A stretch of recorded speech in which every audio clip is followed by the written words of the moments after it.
वाराणसी से बड़ी खबर आ रही है। विश्वविद्यालय में फायरिंग करने का वीडियो सामने आया। फायरिंग करने वाले छात्र की तलाश की जा रही है। बताया जा रहा है कि यह छात्रों के आपसी विवाद में फायरिंग की गई थी, जिस दौरान ये मारपीट हुई। उस दौरान पुलिस भी मौजूद थी। फिलहाल पुलिस ने 6 छात्रों को हिरासत में ले लिया है। पूरा मामला महात्मा गांधी काशी विद्यापीठ का है। ये तस्वीरें इस वक्त हम आपकी स्क्रीन पर दिखा रहे हैं। 6 छात्रों को हिरासत में लिया गया है।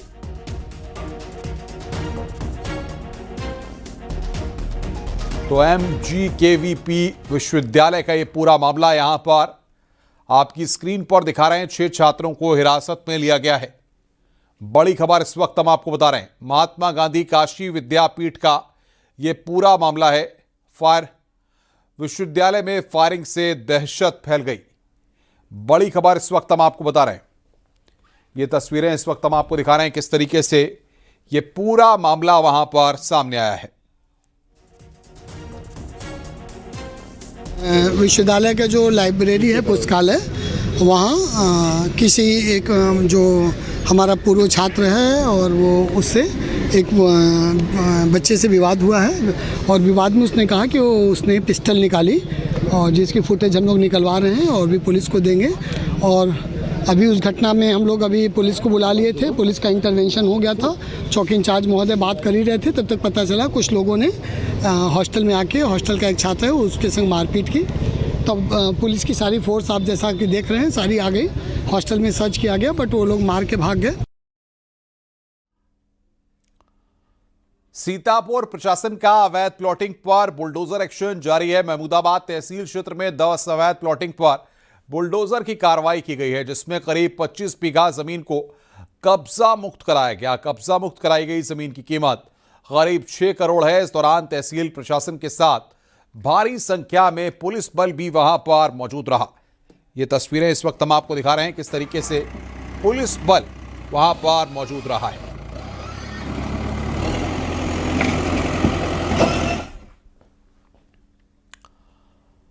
मथुरा से खबर है। एसओजी और रिफाइनरी पुलिस की 5 लुटेरों से मुठभेड़ हुई है। चांदी लूट में शामिल 2 लुटेरे एनकाउंटर में घायल हुए हैं। 3 लुटेरे मुठभेड़ के दौरान मौका पाकर भागने में कामयाब रहे। कब्जे से 4 किलो 400 ग्राम चांदी, एक बाइक, तमंचा, कारतूस बरामद किया गया है। दिल्ली आगरा हाईवे पर लूट की घटना को अंजाम दिया था।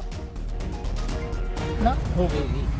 इसी घटना को वर्कआउट करने के लिए वरिष्ठ पुलिस अधीक्षक महोदय के निर्देशन में एसओजी व थाना पुलिस को लगाया गया था, जिनको आज बड़ी सफलता हाथ लगी। और इसी घटना वर्कआउट को करते हुए आज 2 अभियुक्त जिनको घायल अवस्था में जिनको गोली लगी है तथा घायल अवस्था में जिला अस्पताल भेजा गया है। अभियुक्तों के कब्जे से 2 तमंचे 315 बोर, 3 खोखा कारतूस, 2 जिंदा कारतूस बरामद हुए तथा लूट में प्रयोग की गई मोटरसाइकिल भी अभियुक्तों के कब्जे से बरामद हुई और इसमें 4 किलो 400 ग्राम। बरेली पुलिस ने एक मुन्ना भाई को गिरफ्तार किया है। शातिर ने मोटी रकम देकर भर्ती परीक्षा में अपनी जगह बिहार के रहने वाले रतन कुमार को बैठा दिया था। पुलिस ने परीक्षा कक्ष से रतन कुमार को उसी वक्त गिरफ्तार करके जेल भेज दिया। वहीं मुन्ना भाई विपिन कुमार लगातार पुलिस को चकमा देकर फरार चल रहा था। फिलहाल 2.5 साल तक चली जांच पड़ताल के बाद अब पुलिस ने विपिन को गिरफ्तार कर जेल भेज दिया है। थाना बारादरी पुलिस ने एक अभियुक्त को गिरफ्तार किया है, जो कि लगभग 2 साल से फरार चल रहा था। 2023 में ग्राम विकास अधिकारी के एग्जाम में अपनी जगह किसी और को अपेयर कराया था इस व्यक्ति ने। इसका नाम विपिन कुमार सन ऑफ प्रवीण सिंह, यह निवासी मुरादाबाद का है और इसको थाना बारादरी पुलिस ने 8 दिसंबर को गिरफ्तार करके अभी न्यायिक अभिरक्षा में भेजा है। प्रयागराज विकास प्राधिकरण का कनिष्ठ लिपिक रिश्वत लेते रंगे हाथ गिरफ्तार हुआ। 52 साल के अजय कुमार को एंटी करप्शन ऑर्गेनाइजेशन ने 8,000 की रिश्वत लेते रंगे हाथ गिरफ्तार किया। आवंटित प्लॉट की रजिस्ट्री कराने के लिए रिश्वत मांगी थी। शिकायतकर्ता प्राणेंद्र पांडे ने 8 दिसंबर को मामले की शिकायत की थी।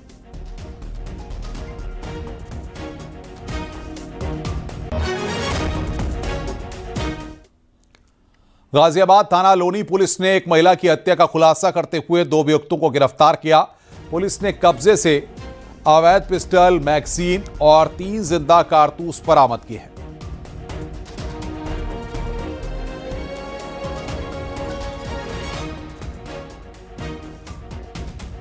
दरअसल वारदात 11 नवंबर 2025 की रात 2 बजे की है, जब मृतका के बेटे ने पुलिस को तहरीर दी कि उनकी मां को किसी अज्ञात व्यक्ति ने गोली मारकर घायल कर दिया।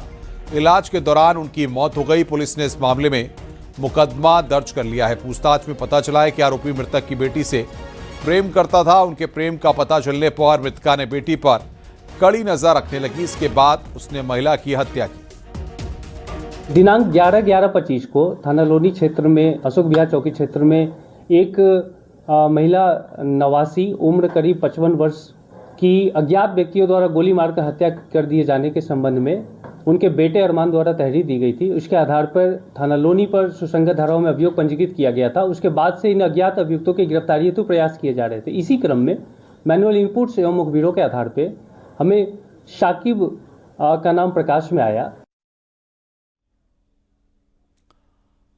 खबर मथुरा से है। हिंदू संगठन के लोगों ने पश्चिम बंगाल के टीएमसी से निष्कासित हुमायूं कबीर के खिलाफ जमकर नारेबाजी की और बाबरी मस्जिद निर्माण को लेकर नाराजगी जताई है। अखिल भारत हिंदू महासभा की जिला अध्यक्ष छाया गौतम के नेतृत्व में हुमायूं कबीर के पोस्टर पर चप्पल मारकर विरोध जताया गया। होली गेट पर हमने हुमायूं कबीर का पुतला फूंकने का एक कार्यक्रम तय किया था 12 बजे का। प्रशासन यहाँ आप देख रहे हो, पूरा प्रशासन यहाँ मौजूद है और हम लोग कोई गलत करते नहीं कर रहे हैं। हम शासन की तर्ज पर काम करना चाहते हैं।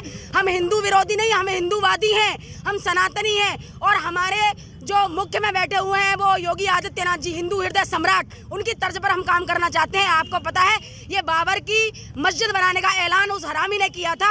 हम चाहते हैं कि उसको पाकिस्तान भेजने का काम सरकार करे, उसे पाकिस्तान भेजे। हम लोग हिंदू बंटवारा करके पहले ही पाकिस्तान ऐसे जिहादियों को दे चुका है। नोएडा से खबर है, नौकरी दिलाने के नाम पर ठगी करने वाले गिरोह का पर्दाफाश हुआ है। गिरोह का मास्टरमाइंड विशाल गिरफ्तार हुआ है। अभियुक्त के पास से laptop, 30 mobile, 29 SIM card, 19 debit card बरामद हुए हैं। नोएडा साइबर क्राइम और थाना फेज 1 की टीम ने संयुक्त कार्रवाई की है। सेक्टर 2 में चल रहा था ठगी का फर्जी कॉल सेंटर। बड़ी बड़ी कंपनी में नौकरी लगवाने का लालच देकर ठगी का आरोप है। अलग अलग खातों में ठगी गई रकम को फ्रीज करवाया गया। जनपद गौतम बुद्ध नगर में अपराधियों के खिलाफ लगातार अभियान जारी है। इसी क्रम में सीपी मैम के सख्त निर्देशन में एडीसीपी नोएडा जोन और साइबर तथा एसीपी और थाना फेज 1 की टीम ने लगातार इस क्षेत्र में जितने भी कॉल सेंटर फर्जी चल रहे हैं या बेटिंग ऐप के, गेमिंग जोन के ऐसे तमाम सेंटर्स चल रहे हैं, उन पर लगातार का अभियान जारी है। उनकी बरामदगी और गिरफ्तारी सुनिश्चित की जा रही है। मऊ से खबर है, जहां पर नेशनल हाईवे 29 पर बेकाबू ट्रक ने एक युवक को रौंद दिया। इस घटना के बाद नाराज ग्रामीणों ने बलिया वाराणसी गोरखपुर मार्ग को जाम कर दिया। लोगों ने मुआवजे की मांग को लेकर घंटों जाम लगाया। सूचना मिलने पर पहुंची पुलिस ने कड़ी मशक्कत से जाम खुलवाया।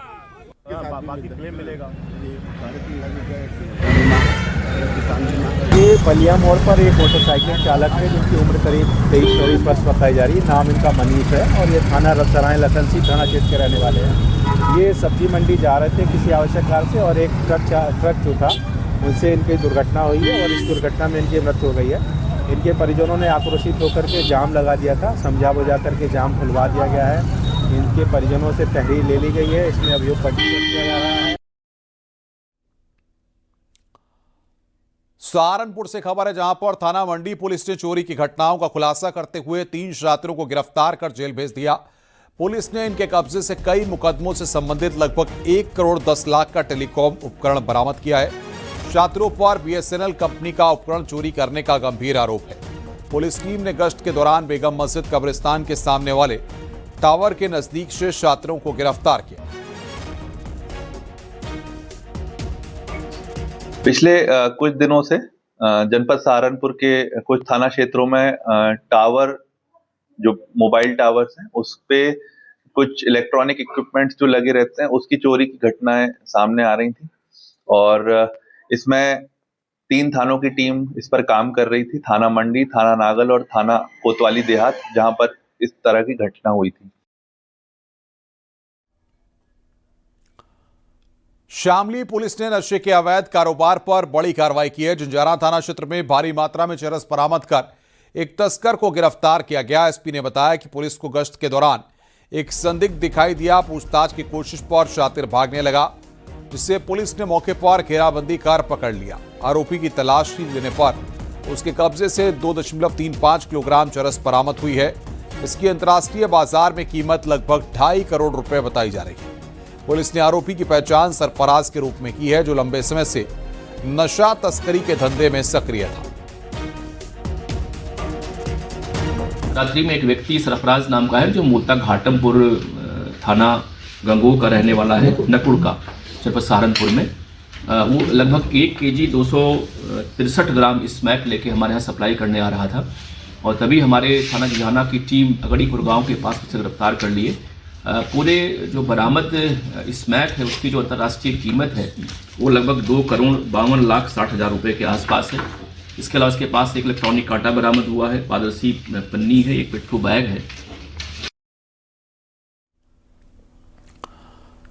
नोएडा साइबर क्राइम और थाना फेज 1 पुलिस ने ऑनलाइन गेमिंग बैटिंग ऐप का झांसा देकर ठगी करने वाले गैंग का पर्दाफाश किया। टीम ने 2 आरोपी सचिन गोस्वामी और कुणाल गोस्वामी को गिरफ्तार किया। इनके पास से 7 लैपटॉप और 8 मोबाइल बरामद किए गए हैं। मुनाफा कमाने का लालच देकर शातिर ठगी किया करते थे। सचिन गोस्वामी और कुणाल गोस्वामी थे, वो ऑनलाइन बेटिंग ऐप के माध्यम से लोगों से ठगी किया करते थे, और उसके बाद उनसे पैसे लेकर के उसको कॉल सेंटर के रूप में ही चला करके बेटिंग कराते थे, जुआ खिलवाते थे। और अब ये गिरफ्तार हुए हैं। इनके पास से मोबाइल और ये प्रिंटर, लैपटॉप आदि बरामद हुए हैं। खबर जौनपुर से है। पुलिस गिरफ्त में 3 हेरोइन तस्कर आए हैं। तस्करों के कब्जे से 400 ग्राम हेरोइन बरामद की गई है। लगभग 80 लाख बताई जा रही है कीमत। 7 मोबाइल, बिना नंबर की एक बाइक मिली है। बेलाव घाट पर चेकिंग के दौरान यहां पर यह सफलता मिली है।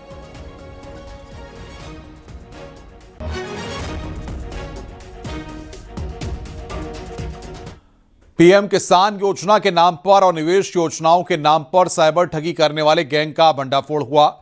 थाना साइबर क्राइम टीम ने गिरोह के 15 सदस्यों को लखनऊ से गिरफ्तार किया। जांच में पता चला है कि आरोपियों ने देश में अलग अलग जगहों से अब तक करीब 110 करोड़ रुपए की ठगी की है। ठगी की इस रकम को आरोपी क्रिप्टो करेंसी में निवेश करते थे। गिरोह का अंतर्राष्ट्रीय लिंक भी मिला है, जिसकी जांच पुलिस कर रही है।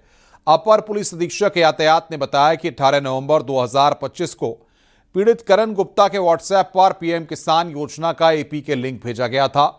जैसे ही करण गुप्ता ने लिंक पर क्लिक कर ऐप को इंस्टॉल किया, ठगों ने उनके मोबाइल को हैक कर बैंक खाते से 7.77 लाख रुपए निकाल लिए। पुलिस ने मामले की जांच पड़ताल शुरू कर दी है। राष्ट्रीय स्तर का गैंग प्रकाश में आया, जिसने लगभग 110 करोड़ रुपए की फ्रॉड करी है, और इसके द्वारा बिहार का एक आदमी है इनमें, छत्तीसगढ़ का एक आदमी है, झारखंड का एक आदमी है जो गिरिडीह का रहने वाला है, जो पहले वाले केस में वांछित था, दिल्ली का एक आदमी है, और यूपी के 11 आदमी थे। इनको लखनऊ में 2 होटलों से गिरफ्तार किया गया था। इनके द्वारा 121 बैंक खातों के माध्यम से लगभग 110 करोड़ रुपए का फ्रॉड किया गया। उत्तर प्रदेश में एसआईआर का काम तेजी से चल रहा है। कन्नौज में 100% डिजिटलाइजेशन का काम पूरा कर लिया गया। कन्नौज जिले की तीनों विधानसभाओं तिरवा, छिबरामऊ और सदर विधानसभा शामिल हैं। तीनों विधानसभाओं में 2025 की लिस्ट के मुताबिक 12,89,222 वोटर हैं। 2,87,000 मतदाता गायब मिले।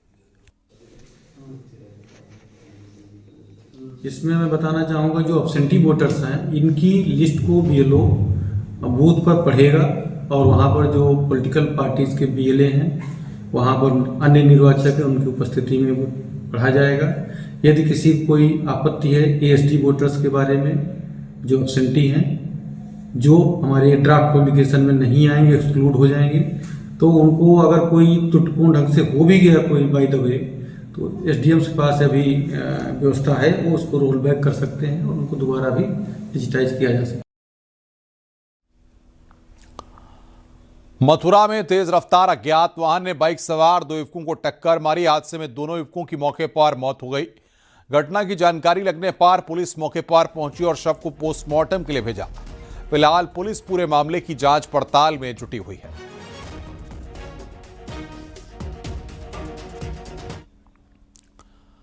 कुशीनगर में एक पति का हाई वोल्टेज ड्रामा देखने को मिला। मायके से पत्नी की विदाई न होने से नाराज पति ने 120 फीट ऊंचे टावर पर चढ़ा। पति ने ससुराल वालों पर पत्नी की विदाई न करने का आरोप लगाया है। काफी मशक्कत के बाद पुलिस ने समझाकर युवक को टावर से नीचे उतारा।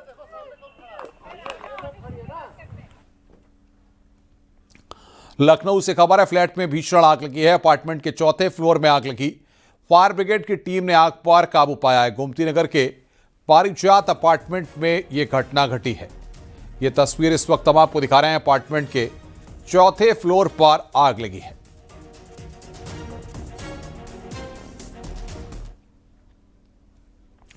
सीतापुर में एक महिला ने फांसी लगाकर आत्महत्या करने की कोशिश की। घटना की जानकारी लगने पर पुलिस मौके पर पहुंची और महिला के घर का दरवाजा तोड़ा। सही समय पर पहुंचकर महिला का जानकारी पुलिस को हो गई थी। उसके बाद पहुंच करके महिला को नीचे उतारा गया और उसकी जान बचाई गई। गोरखपुर के सर्किट हाउस में मुख्यमंत्री योगी आदित्यनाथ ने एसआईआर को लेकर गोरखपुर मंडल के सभी जिलों की समीक्षा बैठक की। इस बैठक में गोरखपुर, देवरिया, कुशीनगर, महाराजगंज में एसआईआर की प्रगति को जाना गया। मुख्यमंत्री योगी आदित्यनाथ ने कार्यकर्ताओं को निर्देशित करते हुए कहा कि कार्यकर्ता घर में जाकर ये सुनिश्चित करें कि जो भी पात्र मतदाता हो वो छूटने ना पाए और ऐसा कोई भी व्यक्ति इसमें शामिल न हो पाए जो वहां रहता ना हो। मुख्यमंत्री ने कहा है कि बीजेपी के कार्यकर्ता लोगों की हेल्प के लिए हमेशा मौजूद रहे। संसद और विधायक अपने विधानसभा क्षेत्र और लोकसभा क्षेत्र में इस पर नजर रखें।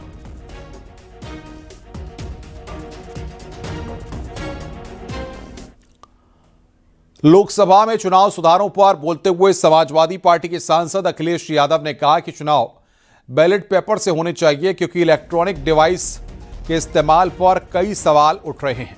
अखिलेश यादव ने कहा कि अभी तक राज्य में चल रहे एसआईआर प्रोसेस के दौरान 10 बीएलओज की जान जा चुकी है। हम मांग करते हैं कि मरने वाले बीएलओज के परिवारों को 1 करोड़ की एक्स ग्रेशिया इनकम दी जाए और मरने वाले के परिवार के एक सदस्य को सरकारी नौकरी दी जाए।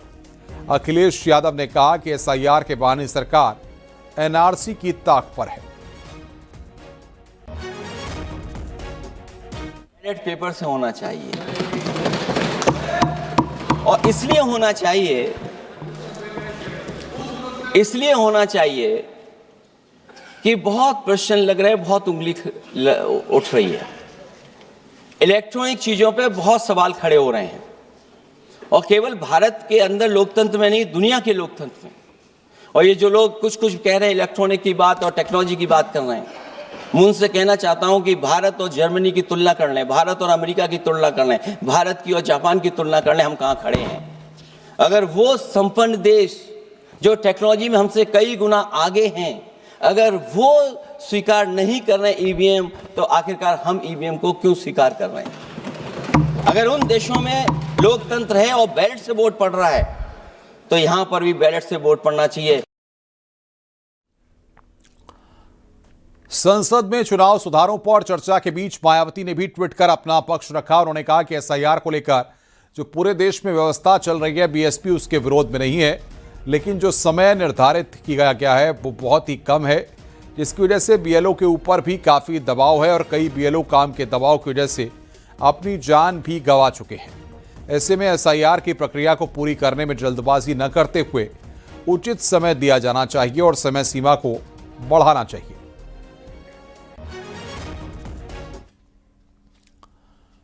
चुनाव सुधारों पर संसद में चर्चा के दौरान राहुल गांधी ने सरकार से 3 सवाल पूछे हैं। राहुल ने पूछा है कि चुनाव आयुक्त की नियुक्ति से सीजेआई को क्यों हटाया गया, दिसंबर 2023 में कानून क्यों बदला कि चुनाव आयुक्त को दंडित नहीं किया जा सकता। साथ ही तीसरा सवाल पूछा कि चुनाव के 45 दिन बाद सीसीटीवी फुटेज क्यों डिलीट किए।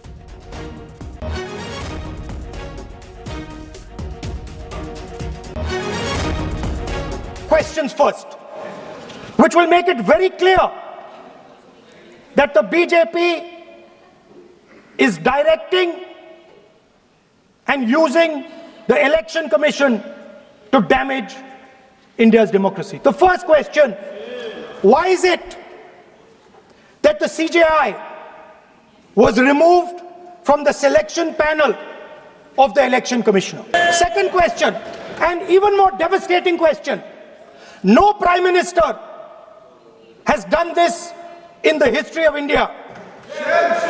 In December 2023, this government changed the law.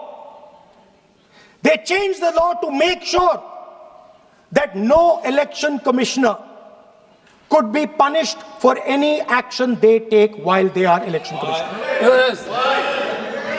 Immunity. Why would the Prime Minister and Home Minister give this gift of immunity to the election commissioner? Why would they need to give this tremendous gift that no Prime Minister has given ever before to the election commissioner? Yes. Why was the law with regards to CCTVs and the data that they contain changed?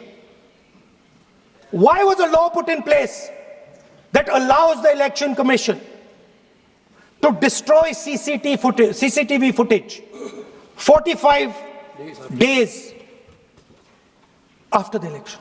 What is the need? The answer given is it is a question of data. It is not a question of data. It is a question of stealing the election. इधर राहुल गांधी के बयान पर Bharatiya Janata party का पलटवार। राहुल गांधी ने सदन में झूठ का पुलिंदा रखा। राहुल गांधी ने सीईसी को धमकाने का काम किया। आज तक किसी एलओपी या नेता सदन ने ऐसा नहीं किया। राहुल गांधी ने अहंकार में ऐसा बयान दिया। राहुल गांधी ने वोटर की भी बेइज्जती की है। मुख्यमंत्री योगी आदित्यनाथ ने गोरखपुर के पिपरौली ब्लॉक क्षेत्र के नरकटहा नवनिर्मित राजकीय आईटीआई बिल्डिंग का लोकार्पण किया। इस दौरान सीएम योगी ने कहा कि उत्तर प्रदेश देश का सबसे युवा राज्य है। यहां के युवा अत्यंत प्रतिभाशाली हैं। इनकी प्रतिभा की मांग देश और दुनिया के कई देशों में है। युवाओं को प्रशिक्षण से जोड़कर प्रदेश को देश और दुनिया के लिए कुशल मानव संसाधन का हब बनाया जाएगा। उत्तर प्रदेश के अंदर जो ये मैन पावर है, जो हमारा नौजवान है, अत्यंत प्रतिभाशाली नौजवान है, इस प्रतिभाशाली नौजवान की डिमांड देश में भी है, दुनिया में भी है। लेकिन जब वह अनस्किल होता है तो कम मान दे पाता है, लेकिन जब वह स्किलफुल होता है तो अच्छा मान दे पाता है। याद करिए, हम लोगों ने जिन नौजवानों को इजराइल में भेजा था, लॉजिंग फूडिंग फ्री में उनकी वहां पर है, और 1.25 लाख से लेकर 1.5 लाख रुपए महीना वे प्राप्त कर रहे हैं, रहना खाना मुफ्त में। अगर बड़े पैमाने पर आज जर्मनी मांग रहा है, जापान मांग रहा है, दुनिया के तमाम देशों में मांग हो रही है, अगर इन नौजवानों को उसके साथ हम ट्रेनिंग के साथ जोड़ करके, लैंग्वेज के साथ जोड़ करके उस कार्यक्रम को आगे बढ़ाएंगे तो देश और दुनिया के लिए अत्यंत उपयोगी होगा। और यह न केवल इन नौजवानों के हित में, बल्कि आने वाले समय में हम लोग देश के अंदर अच्छा मैन पावर उपलब्ध करवाने के एक हब के रूप में अपने आप को स्थापित कर पाएंगे।